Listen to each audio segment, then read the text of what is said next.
তো এখানকার মতন সব থেকে বড় বিগ ক্র্যাকিং নিউজ আসছে দুই পাতা স্টুডিও থেকে, যেখানে তাদের তথ্য অনুযায়ী কিছু এমন মানুষ আছে যারা এই মরিচ খেয়েও তাদের মুখে ঝাল লাগে না। তো এই বিষয়ে আরো তথ্য দেওয়ার জন্য আমাদের সাংবাদিক দুই পাতা রিপোর্টার এখনই যুক্ত হচ্ছে।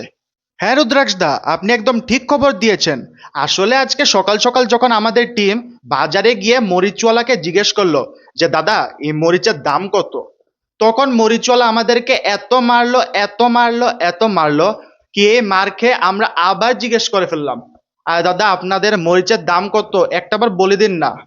তখন উনি রেগে একদম লাল হয়ে গেছেন, কিন্তু তেও রাগ কন্ট্রোল হয়ে আমাদেরকে বলতে লাগলো কি তোরা এখানে মরিচের দাম নিয়ে পড়ে আছিস, আর এখানে 2000 টাকা কিলো মরিচ হয়েও মরিচ বারবার আউট অফ স্টক চলে যাচ্ছে। তা শুনে তো একদম অবাক হয়ে গেলাম আমরা। আর তারপর কি সিক্রেট এজেন্সির হেল্প নিয়ে আমরা এটা জানতে পারলাম যে কিছু এমন মানুষ আছে যারা এই মরিচ খেয়ে নাকি ঝাল লাগে না মুখে, শরীরটা জ্বলে না, তাই বারবার বাজারে গিয়ে মরিচ 2-3 ব্যাগ কিনে নিয়ে আসে আর 2-3 ব্যাগ মরিচ খায় যাতে শরীরটাতে একটু আগুন জ্বলে, মুখে একটু ঝাল লাগে, আর যাতে বারবার ওয়াশরুমে যেতে পারে। আর এইসব দেখে আমরা একটা ভালো সলিউশনও বের করেছি এটার। এমন সলিউশন বের করেছি, এমন সলিউশন বের করেছি, এমন সলিউশন বের করেছি যে কি আউট অফ স্টক ওয়াশরুমও যেতে হবে না তাদের।